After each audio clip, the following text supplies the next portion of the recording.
Drugs करू, ते सगळं ड्रग्ज करतोय.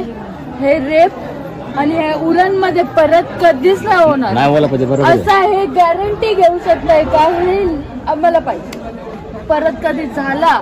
आणि असं हे विचार पण नाही यायला पाहिजे. एक एक पोरं आजकालचे छोटे छोटे पोरं 7, 8वीचे 7वीचे पोरं ड्रग्ज करतात स्कूलमध्ये. ते 4 फाट्यावरती त्या जाग्यावरती ते ड्रग्ज विकतायत खुले आम उरणमध्ये. एवढूसा उरण आहे, काय करतात पोलीस प्रशासन? काय करतो?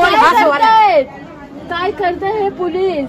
टाकतायत, बेल भेटली काढतायत, कचेरीमध्ये जा, कोर्टात जा, पण ते रेप झालाय ते द्या प्लीज. आणि आत्ताच्या आता होल्डून काहीच नाही होणार आहे.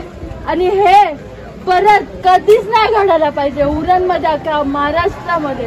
हे खूप चालू आहे ते. 100% फाशी मिळणार हा विषय वडील ऐक.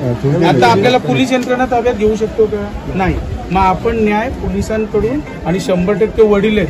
सर्व नेत्यांची, सर्व सामाजिक संघटनांची एकच मागणी की फाशी, जन्मठेप नाही, फक्त फाशी आणि फाशी. हा विषय 100% पकडल्यानंतर आपण कोर्टामध्ये जायचं आहे अलिबाग आणि त्याला हा पनवेलला कुठल्याही प्रकारचा जामीन कुठलाही वकील त्याची वकील घेणार नाही.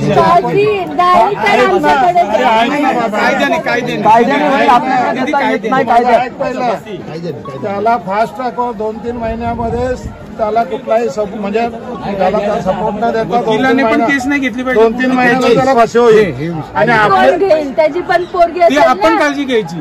आपण काळजी समजा घेतलीच एखादं तर ते आपण तिथे कोणी नाही घेणार, कोणी घेऊ शकत नाही. कोण घेणार? अरे नाही घेणार कोणी पण. आपण काळजी. येस 100%. ठीक आहे. आता तू समजावं लवकरात लवकर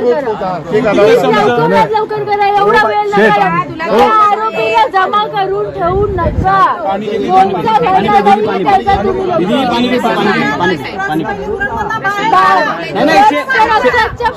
याच्याबद्दल नाही का तुम्ही आवर्जून एक हे सांगा की ह्या गोष्टी बंद व्हायला पाहिजे आपल्या उरण तालुक्यामध्ये.